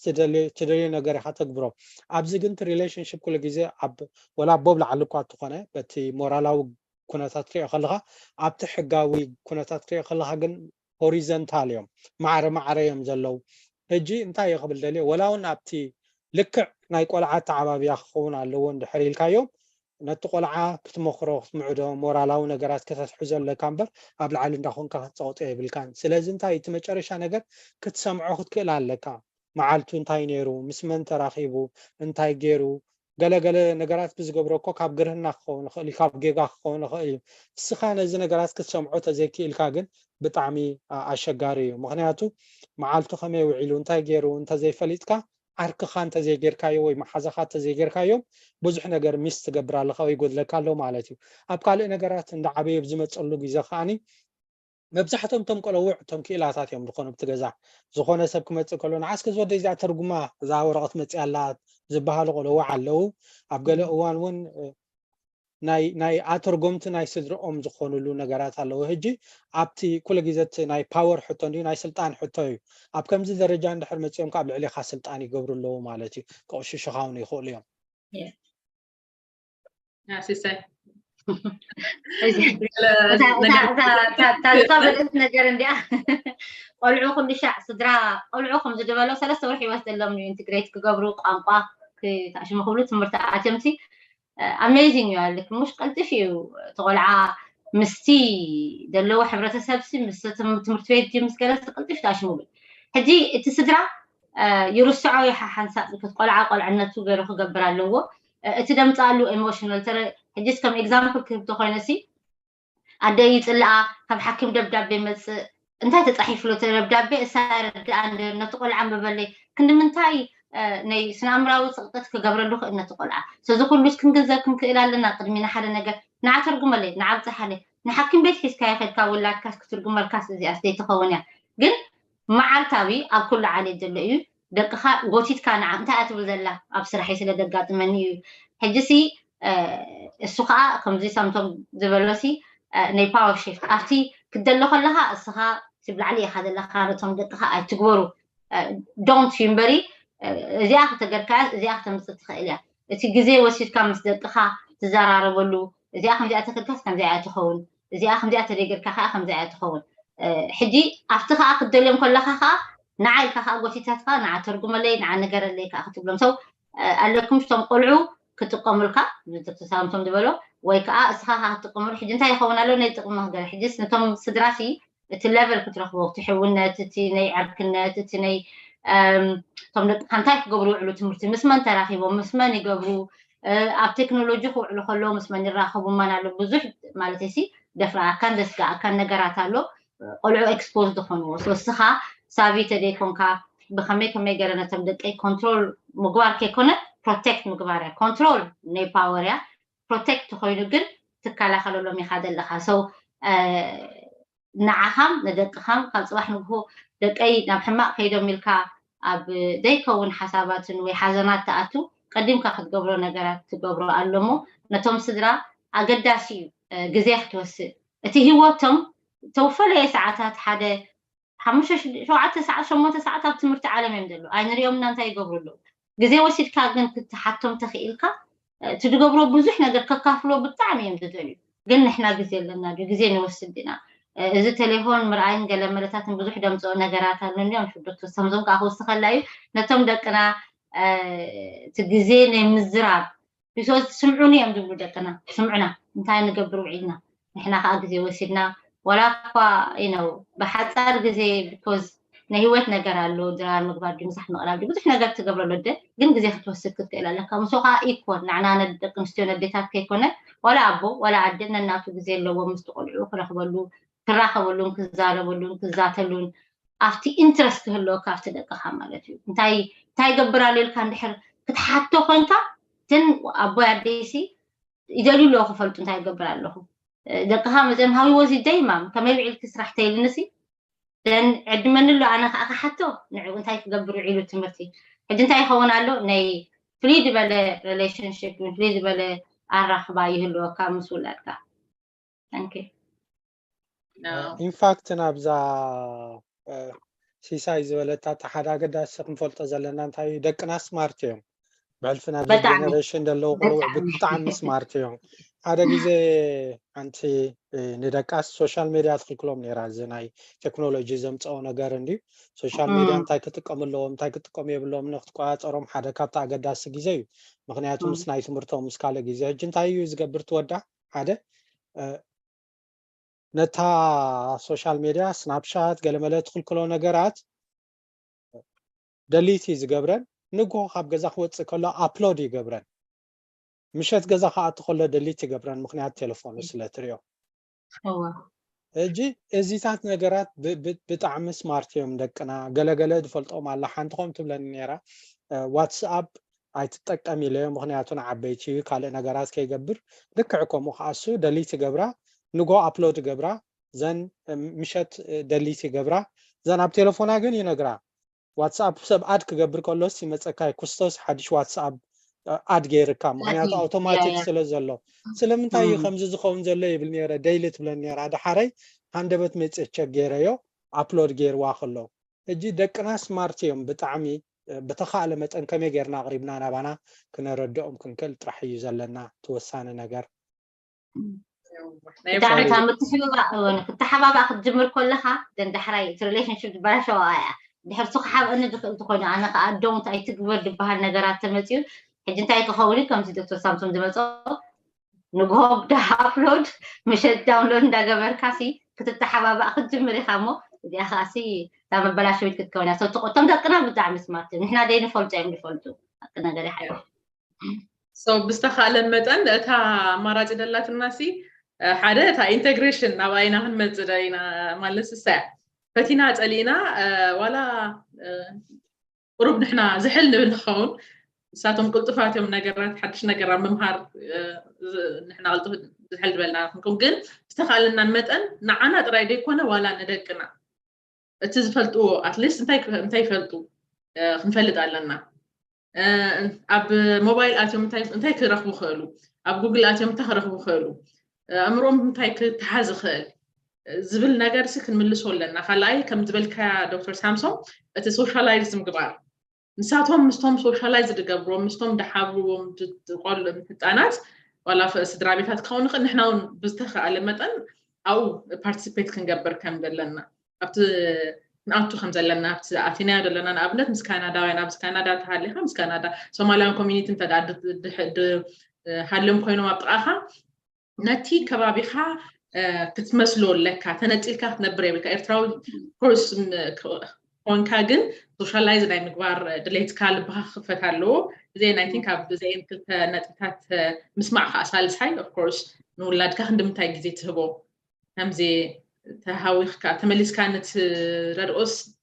ደፊእካ ትኸይድ በሃል ፅባሕ ንጎ ተገምጢሉ ናባና ስለ ዝኾነ እቲ ግዜ ንህቦም ናይ ግድን መስዋእቲ ከፊልካ ኢኻ ውላድካ ትዕቢ ዘ ሞመንት ኣብ ዝምድሪ እዚ ብናትካ ብመንገድካ ድመፀ ውላድካ ዋላ ጋርድያን ኮንካ ናትካ ሓላፍነት ሙሉእ ብሙሉእ ስለዚ ሓደ ካብኡ ከመይ እንታይ ዓይነት ኮሚኒኬሽን ኣለካ ምስኡ ከመይ ቀራረብ ሰምዖ ዲኻ ምክንያቱ ፍቅሪ ንባዕሉ ግራቪቲ እዩ ኣብ ዝኾነ ዕድመ ኣይሰዶምን ፍቅርካ ይድሕዞም ሶ ኣብዘን ሰለስተ ነጥብታት ዝጠቃለል ኮይና ትስማዕነታ ምስ ፋሚሊ ደሎ ናይ ኢንተግሬሽን ጋፕ ማለት እዩ ኦኬ ራሄል ብድሕሪት ኮይና ኢዳ ልዒላ ኣላ ምናልባት ውስኹ ወይ ትሓቶ ነገር ተሃልዩ ንራሄል ዕድል ክንባይና ራሄላ ክትፅሊ ትኽእል ኢኺ ኣድሚት ጌርኪ ሰላም ከም ዋይ ጠፊኒ ኮናት ተዘረባውን ጠፊኒ ከመይ ምስኹም ኣሕዋተይ ክቡራት ተዓዘብትና እቲ ዝበሃል ኩሎም ኢሎም ወንድም ዞም ዓበይቲ ኣሕዋተይ ግን ኣብዚኣ እንታይ ንእሽተይ ክውስኽ ደልየ ነይረ ከምዚ ዶክተር ሳምሶም ዝበሎ ሳሚ ኣቶ ታደሰ ዋላ ሸሻይ እውን ጠቂሳታ ነይራ ግዜ መሃብ ንደቅና ግዜ ጥራይ ኣይኮነን እቲ ይህን ኢልና ምስማዕ እውን ኣይኮነን ኣነ ብናተይ ርእይቶ ብናተይ ዘብሎ ማለት እንታይ እዩ ከም ዝበለቶ ሸሻይ how is your day ክብልካ how is your day ኢልና open and close question ጥራይ ሓልተ ይብልና ንደቅና ከመይ ውዒልኩም እንታይ ጌርኩም እንታይ በልዕኩም እንታይ ሰቲኹም ከምኡ ምስ ትብሎም ኩሉ ሻዕ ምስ ለመድዎ እውን ንሶም እውን ከምኡ ንዓኻ ማሚ ከመይ ውዒልኪ ከመይ ስራሕ ነይሩ እንታይ ጌርኪ እቲ ዕላል መፅእ ሓንቲ ኣነ ግን እዛ ናይ ሻይ ዝገለፀታ ዓንቲ ወይ እዛ ደቅና ሒዝና ጎገቲትካ ኣተርጉምለይ እዚኣ ክትተርፍ ኣለዋ ኣብ ሕብረተሰብ ተርጎምቲ መዓት ተርጎምቲ ኣለዉ ዝኽፈሉ ተርጎምቲ ብፅቡቅ ገይሮም ዝተርጉም ነቶም ቆልዑ እውን ፀቐጦ ጥራይ ደይኮነሲ እቲ ምፍላጥ ሽግር ናይ ኣዲኦም ናይ ቦሙን ንዖሙን ንባዕሉ ጭንቀት እዩ ምክንያቱ እዋ ኣደይ ሓይም ኣላ ከመይ ገይረ ሓይምኪ ኢለ ክነግራ ዝብል እውን ባዕሉ ነቲ ቆልዓ ፅቡቅ ኣይኮነን እጂ ማለት ብተኸኣለ መጠን ዝኾነ ወረቐት ክመፅእ ከሎ ወይ ዝኾነ ተርጎምቲ ኣለዉ ተርጓማ ይደሊ ኣለኹ ዝኸልእ ሰብ እውን የለን ኣብ ቤት ፅሕፈት ድዩ ኣባና ብዓዲ እንግሊዝ ኣለና ብቴሌፎን ብገፅገፅ ተደሊኻ ብገፅገፅ ይመፅእ ብቴሌፎን ተደሊኻ እውን ብቴሌፎን ኣለዉ ብዝደለኻዮ ቋንቋ ሕጂ እዚኣ ንደቅና ወሲትካ ጎጎቲትካ ክተርፍ ኣለዋ ናይ ብሓቂ ምሻሎ ፅቡቅ ኣይኮንን ካልኣይ ኣነ ብንታይ ይብል ንደቅና ወላ ንኣሽቱ ክኾኑ እምበር ከም ዝበልኩሞ ስማርት እዮም ስማርት ስለ ዝኾኑ ከዓ ሓላፍነት ክንህቦም ኣለና እቲ ሓላፍነት ከዓ ብኸመይ ንህቦም እብል ኣነ ዝኾነ ነገር ኣክቲቪቲ ዝኾነ ፍጥነታት ገለታት ከብሉ ከለዉ ክመርፁ ከለዉ እዚኣ ሮ ተሓሽ እዚኣ ተጌርካ ከምቲ ዓንቲ ሸውን ገፅካ ነይ እዚኣ ተጌርካ ከምዚ እዩ ኮንሲኮንስ ናቶ ከምዚ እዩ ከጋጥም እዚኣ ተጌርካ ከምዚ ምረፅ ዝበሃል ተቆልዓ ባዕሉ ምስ ዝመርፅ ሓላፍነት እዩ ዝስምዖ ሓላፍነት ምስምዖ ከዓ ንሕጂ ጥራይ ደይኮነስ ንመፃኢ እውን ዲሲዥን ሜከር ክገብር ይኽእል ባዕሉ ሓሲቡ ወሲኑ ምርጫ ናቱ ክመርፅ ይኽእል ኣዋና ብዙሕ ዝጎድኣና ከዓ እዚ ኖ حنت زلا أنا ذكرني بنشتي هاللغو ولا سدراي فازري لا أنت قديش كدكتور تكون أنت هم تصو دم ود دم كدان كم تيا كدان صبوت خدين كي أوفيس ما ذاك وا ده حندليت كورجت حكيت تخون كتصبوت بالحجي كلتي يوم نناتهم كستاينيرو اتناتهم دليت يجنزي مشالو بتي لبناي فازر دليت كده مودعتا ግን እንታዩ ንደቅና ክንገድፎም ኣለና ናቶም ዕድል ኣለዎም ባርበር ደም ክኾኑ ሞዴል ደም ክኾኑ ስዊመርስ ሓንበስቲ ደም ክኾኑ ኦሎምፒክ ጠበቃ ደም ክኾኑ ሓከይም ደም ናቶም ምርጫ ኣለዎም እንታይ ደኣ ምጉስጓስ ኦኬ ከምዚ ተኾንካ ከምዚ ፊቸር ናትካ መጻኢ ከምዚ ተገርካ እቲ ዕድላት እቲ ኣማራጭ በዓልና ኣነጊርና ምታ ኣማራጭ ኣብ መወዳእታ ምርጫ ግን ናዕኦም እንተ ደኣ ገዲፍና ኣሎም እብል ኣነ بعلم زوسنو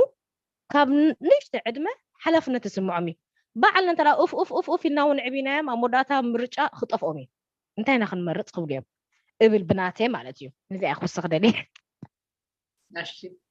غني لنا رحيله ثانك يو ماشي አቶ ታደሰ ምናልባት ተወሳኺ ሐሳብ ኣብ ኢንተግሬሽን ኣመንጎ ስድራቤታት ወለድን ደቆምን ዝፍጠር ሽግራት ኣብቲ ናይ ኢንተግሬሽን ላግ ምግባር ወይ ድማ ሓደኻ ንቕድሚት ሓደኻ ንድሕሪት ምኻድ ትዕዝብቲ ወይ ዝኾነ ክትውስኽዎ ሕጂ እቲ ክገልፅዎ ፀንሑ ብፍላይ ነዞም ኣብ ኤሮጳ ነዊሕ ዓመት ዝገበርና እዩ ከምዚ ራሄት ዝገልፆ ፀንሐት ኣፍሉጦ ዘለና ከመይ ጌርና ደቅና ድሮ ናይቶም ዝተመሳሰልና ኢኹም ትገልፁ ፀኒሕኩም ብጣዕሚ ፅቡቅ ተወሳኺ ግን ኣነ ፍሉይ ዝገልፆ እንታይ እዞም ሕጂ ዝመፁ ዘለዉ ብፍላይ ምጥርናፍ ስድራ ቤት ማለት እዩ كم دكم دك عمل سريهم حج 10 أبو ما اليوم أحواتهم يمسلوا كم ولد الدركة زي رخبي زي حاجة تحقق ولا زبوس مالك زي 3-4 عامات أولا نايك كلام زي نغير سجى ما يكون كم فلوس اللهم نقرأ بتودي خير كم قادي خمار حقيقي خبرت أتحباب يقول عدي نسوق وزد يخلي زي أتم جن دكتور ما قديمهم حليفهم صنعهم 10-15 ኣብ ኤሮጳ ፀንሕቶም ቆልዑ ቋንቋ ፈሊጦም እዮም ናይ ተዓዲ ባህሊ ኩሉ ፈሊጦም ይፀንሑ እሞ ኣቦን ኣደን ይመፁ ኣብኡ እቲ ግርጭት ይጅምር ሕጂ ስልጣን ኩሉ ሰዓት ኣቦ እዩ ነይሩ ሕጂ ተገልቢጡ ማለት ፈፂሙ ኣብ ካልእ ባህሊ ዝመፀ ወላዲ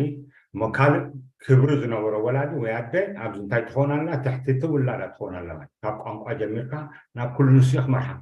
أبتدأ جزء أفريقيا. وأنا نايت مرتعدل هيكاون حجي الذي أتوا من عبد سجن كوين زلوا معي. معناته ولا تجرينيات صحيفة من بيبون ويتو أنقام من أي كلهم. فشيمان حجي ولا وكم عد تهلوه يفتنيهم يقدروا مع فلان حجي يسدوهم يوم. تعدلات على الجن مستدل شينكي مستدل حسابهم أنت ده مستدل نبرة بحلي لمدا كبرى ابنتا كل قديفة والسوس 5 قيناس عبز ملسيا حانتده حسابهم انترنت بورخن بلا كونزيكل مانا تهاني ساتلو زلاس كالي حسابا غانا تستا يزلو حجي صدم انت يزلو توم ابدي تحاب تصقما زرعينا زلنا انا هم ولد شعو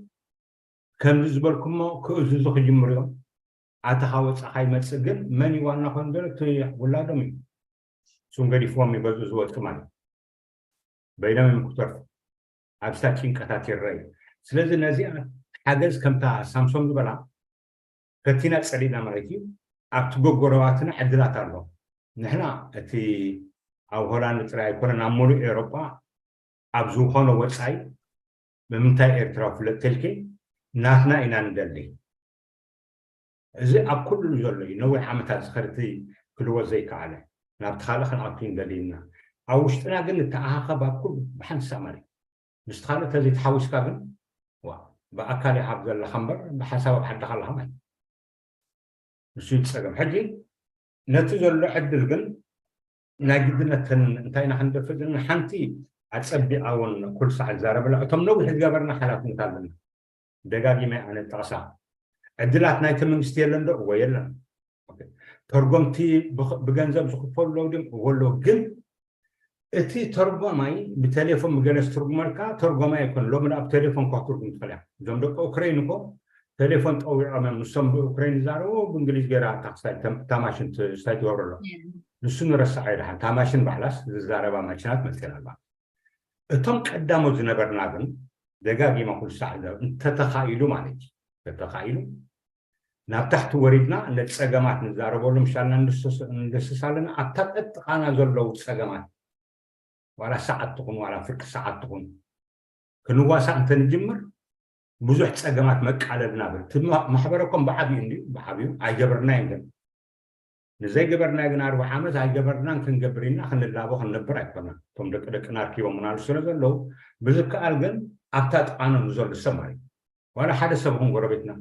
ሰዓዳ ከይድና እንተ ሓጊዝና ያ አንተ ደዝ መጸተ ዳና ታ ክስታይ ቦታ ወሲድና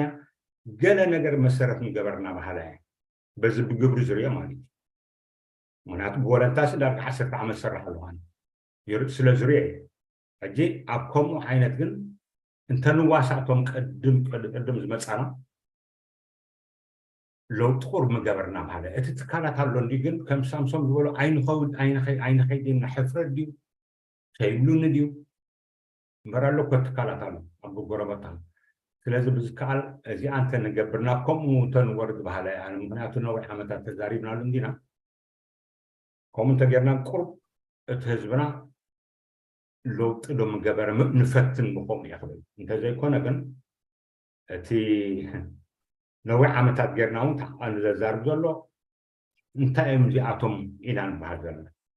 من أقول لك أوكران مثلاً لك عدنا أمزولو أوكران مثلاً عندهم شيء لك كم لك هولندا خانم زواسو زلوا أوكران سرسي أمن لك سوريا أنت خانم سوريا على كوت عدم تمريتهم جن نسمع بسلو زلوا عبزيهم كنا بروز حسومات حسابهم عبزيهم انت لا تحدمون خدوهم عبلبهم الله نحن نقول عبلبنا تهاجرنا هاليو عبتنا برول زلنا قلنا بفلتة دي بكل بزسي كن تتسقى هنت قمر لنا كم تستبعد تصبح نقول عندنا حسين من فنا تلبنا بسولر لنا فلتة حينا إن عم كي تسقى حينا إن عم كي دم كم تبعدنا النبرة عبزك نبرت زي فتنا تسوي أكله إيش برانه زحتن كفقلي ولا توراي ناديو عبت مرحنا ديو عبت حاجة مزحلو زي ندوب موزلنا نقرات ما تحبر الصبون انت امزي زبلنا وزحت فوق وهم مسخاكم عايزين كقاتم كله دي مرح قبر كله دي راح قبر كله انتم خمنا بتحمل دسيب بالقل تزل خاي حبر السبتر عزيت واسقين كا وا نسم بخمي حين رينا اذا سكفنا انا كله زي ما بالزاربول لنا تصبوي سلازي عصبنا ونقص عادي ستات እንዳ ተዛረብና በቦታና መሰረት ንሱ ያስካ ስለዚህ ሳምራዊት ከአብዲ ስለዘለኺ ድሮ ትሪዮ ስለዘለኺ ሓድሽ ከምተ ኣነ ሓንቶ ይጀመርኮ ምርባ ዓመት ዝነበረ ጀሚረልኪ ኣጃ ትሪዮ ኣለኺ ስለዚህ ሳብ ወገን ከተረዲዩ ስለዘሎ ምዝንብሎ ዘለና ካልእ ንወሳት ግን ይስታት ክደፍሉ ትፈልያ ተረዲዩ ስለዘሎ ማለት ዝነበረ ንሕና ገበርና ጉድለታት ትሪዮ ስለዘለኺ ንሱ ከም መለበመ ኮይኑ ሓደ ዓይነት ጽቡቕ ነገራት ከተውፅኻ ንፅበም ኣይትኸባኻኩም ካብቶም ብዙሕ ክስታይ ትሪኡ ዘለኹም ሞ የምንለን يغني አቶ ታደሰ ናይ ባሕቂ እቲ ሓገዝ ወይቲ ቮለንቲር ኮንካ ንኸባቢኻ ንምጥማት ዓብ ነገር እዩ ምክንያቱ ንኣብነት ኣነ ሕጂ በዛ ናተይሲ እቶም ኣብ ከባቢ ኮይኖም ዝሓገዙኒ ሰባት ኮንፊደንስ ከም ዝህልወኒ ኮርስ ነቲ ሲስተም በብዚ ኸይድኪ ሾፒንግ በሪ በዚ ኸይድኪ ቆልዑታ ገለ ክብለካ ከሉ ዓብዪ ረሊፍ ይድበካ ዓብዪ ሩፍታ ብዙሕ ወጾሪ ድቃለለልካ ከም ዝበልኩሞ ከዓ እቲ ኣብ መንጎ ስድራ ቤታት ዘሎ ግርጭታት ምስ ደቆም ሕጂ ንኣብነት ኣቶ ታደሰ ዝያዳ ነቲ ሲስተም ናይ ሆላንድ ስለምንታይ እዮም ቆልዑት ብከምዚ ዓይነት ኣገባብ ብሄብ ዝገብሩ ዘለው ወለዲ ስለምንታይ እዮም ክሰማምዑ ደይከኣሉ ምስ ደቆም ቅርብ ኢልካ ነቲ ፋሚሊ ኣቲኻ ትሽግር ከምዚ ስለ ዝኾነ እኳ እዩ ኢልካ ክትገልፀሉ ከለካ ዋላ እቲ ወላዲ እውን ባዕሉ ይረግእ ማለት እዩ ስለዚ ቀሊል ኣስተዋፅኦ ይኮነን ከምዚ ዓይነት ኩላትና ከምዚ ዓይነት ልቦና ክህልወና ኣለዎ ኦፍኮርስ ኣለና ኢለው ንኣምን ግን መዘኻኸሪ ነገር ስለዝኾነ ዓብዪ ተራ ኣለዎ ከባቢና ምፍታሽ ማለት እዩ መን ፅገም ኣሎ የማን ፀጋምካ እንዳተጠማመትካ ምኻድ ብዙሕ ነገር ክሕግዘና ክእል እዩ ምናልባት ሕጂ እዘን ግዜ እንዳኸይዳሎ ትብለንላ ሰላም ኣብዚ ናይ ሎማዓንቲ ካብዘን ክንክንክፈን ፀንሕና ዕላላዊ ኣርእስታት ተወሳኺ ዝኾነ ክንውስኽ ኣለና ንብሎ ነገር ተሃልዩ ዕድል ክህብ እሞ እቲ ካልኣይ ክፋል ምክንያቱ እዚ ኣርእስቲ እዚ ገፊሕ እዩ ብዙሕ ሓሳባት ክለዓል ክእል እዩ ኣብቲ ካልኣይ ክፋል ኣብ ዝመፅእ ዘሎ ሰሙን ተመሳሳሊ ከምኡ ዲስካስ ክንገብርና ክንዘራረብ ኢና ንሕጂ ግን ካብዘን ክንልዕለን ፀናሕና ሓሳባት እንተደኣ ተወሳኺ ኣለኒ ድብል ግዜ ዕድል ክህብ ወኒ ታንኪዩ ኣነ ደኩኸ ሓንቲ ትዕዝብቲ ድመፅህንሲ ቁርብተይ እቲ ኢንቴግሬሽን ክንብል ከለና ዝናህና ኮሚኒቲ ዕፁ ድኾነ ኮሚኒቲ ኮይኑ ይስማዓኒ ሕጂሲ ኣብዚ ቀረባ እዋን እንዲያማ ነተዓዝበ ወራያት ትኸይድ ወብ ሓዘንም ኣብ ተሕጓስም እቲ ናህና እምበሪ ካልእ ዓለት ወይ ካልእ ዜግነት ናሽናሊቲ ኣይትርኢን ኢኻ ስለዚ ካብ ምንታይ ትርአ ሕጂ ኣብ ወላብ ሓዘን ወላብ ተሕጓሲ ንምንታይ እቲ ካልእ ኮሚኒቲ ደየሎ ንምንታይ ኢኻ ማቲሲ ሓንቲ መርዓት መርዓውንሲ ናይ ግድን ክህልዎ ናይ ካልእ ዜግነት ኣብ ስራሕ ድዩ ብተፈላለየ መንገዲሲ ኣብቲ ናይ ተሕጓስ ወይ ናይ ሓዘንካ ደይመፁካ ተኮይኖምሲ እቲ ኢንቴግሬሽን ኣዊ ይጅምር ሓንቲ ነገር ካ እታ ኢንቴግሬሽን ትጅምር ካብ ጎረቤትካ ካብቲ ከባቢካ ከምቲ ዝበልከዮ ሰምራዊት ሓፍተይ ምስ መን ኣለኹ ምስ መን ነብር ኣለኹ መን ኣሎ ጎረቤተይ ንሕትብል ተኾንካ ቶም ደቅኻ ምስቲ ጎረቤትካ ዝፃወቱ ተኮይኖም ኣብቲ ትምህርቲ ኣብ ዝተፈላለየ መንገዲ ክትራኸብ ትኮለካ ደን ናይቲ ዓዲ ባህሉ መግዕን ክትለምድን ክትወሃህዶ ምስቲ ናትካ ሂወት ምንነትካ ምቕያር ኣይኮነን ግን ከዓ እቲ ናተይ ሒዘዮ ድመፃኹ ከመይ ገረ ኣብዚ ዘለኽዎ ሕጂ ክጥቀመሉ ክእል ነቲ ካልእ ባትሲ ንሕና ኣጋይሽና መፂናዮም ስለዝኾነ ተቐቢሎምና ካብ ኮኑ ትናተይ ገዲፈ ናቶም ክወስድ ከይኮነሲ ትናተይ ሒዘን መፅእ ኣለኹሞ ነቲ ናቶም ወሲኸ ብኸመይ ገረ ከማዕብሎ ክእል ብኸመይ ገረ ተቐባልነት ሃልይዎ ክዓቢ ምእንታን ሰለስተታት ግን እዚ ዕላል ዝነዊሕ እዩ ብዙሕ ድበሃሉ ነገር ስለሎ ካልኣይ ፓርት ክንገብረላ ኣለና ናይ ግድን እዩ ኣብ ተፈላለየ ያነብል ኣብ ተፈላለየ ዓዱ ስራሓት ኣብ ሶሻል ወርክ ድዩ ኣብ ሕክምና ድዩ እንድሕር ንሕና ንኣቱ ኮይና እቲ ዘለናዮ ቦታ ከዓ ክፈልጠና ካበይ መፂና እንታይ ኢና ባህልና እንታይ እዩ ሃይማኖትና ክፈልጠና ይኽእል እሞ ክርዳእና ይኽእል ምበልኩ ይቀኒየለ ሓራይ ሲሳይ ይቀኒየልና ተወሳኺ ንብሎ ነገር ተሃልዩ ኣቶ ታደሰ ወይ ዶክተር ሳምሶን ሳምሪ ምናልባሽ መፅስ ኣብ ካልእ ግዜ ኣስፊሕና ንዕለል ንኸውን ግን ኣገዳሲ ነገር ስለምንታይ ኢና ከምዚ ንኸውን ዘለና እዩ መስለኒ ምክንያቱ ኣብ ገለገለ ክትሪኦ ከለካ 10 ዓመት ዝያዳ ተቐሚጥና ነቲ ቋንቋ እኳ ክንፈልጦ ዘይከኣልና ኣሎ ብሕልፊ ኣብ ገለገለ ክትሪኦ ከለካ ኣብ ደቂ ኣንስትዮ ብዝሕብል ይኸውን ካብ ገዛ ስለ ዘይወፃ ክኾና ክእላ እየን ግን ስለምንታይ ከምዚ ንኸውን ኣለና ስለምንታይ ኢና ከምዚ ሽሳይ ትብሎ ደላ ምስ ካልእ ሰብ ዘይንተሓዋወስ ዘለና እዚ እቲ ሓደ ኩሉ ግዜ ኣገዳሲ ክንሪኦ ዘለና ኮይኑ ይስማዓኒ ስለዚ ስለምንታይ ትብል ኣርእስቲ ብገፊሕ ኣብ ዘሎ ሓሙስ ከምዚ ሎማዓንቲ ማለት እዩ ክንዘራረበላ ኢና ማለት እዩ ስለምንታይ እዩ ከምዚ ድኸውን ደሎ ስለምንታይ ኢና ኢንተግሬት ዘይገበርና ቋንቋ ክንክእል ባህልን እቲ ዝጠቕመና ዘበለ ኩሉ ነገራት ክንሕዞ ዘይከኣልና ኢልና ፎከስ ጌርና ኣብ ዝመፅእ ዘሎ ሓሙስ ክንዘራረብ ኢና ስለዚ ናይ ሎማዓንቲ መደብና ኣይ ቲንክ ኣብዚ ክንውድእ ኢና ካልእ ዝበሃል ተደይሃሊና ዝኸበርኩም ተዓዘብትና ምሳና ኣምሲኹም ክትኮኑ ተስፋ ንገብር ዝነበረ ዕላልና ብዙሕ ጠቃሚ ሓበሬታ ረኺብናሉ ኢና ዝብል እምነት ኣለኒ ኣብ ዝመፅእ ዘሎ ሓሙስ ካልኣይ ክፋል ናይዚ ክንዛረበሉ ፀናሕና ዘተ ክቕፅል እዩ ስለዚ ኣብ ዝመፅእ ዘሎ ሓሙሱን ምሳና ነዚ መቐፀልታ ክትካፈሉ ኣብዚ ሕጂ ኮይና ዕድመኩም ኣለኹ ሰላም ብሩኽ ምሸት ብሩኽ ለይቲ ወይ ድማ ብሩኽ መዓልቲ ኣብዚ ዘለኹሞ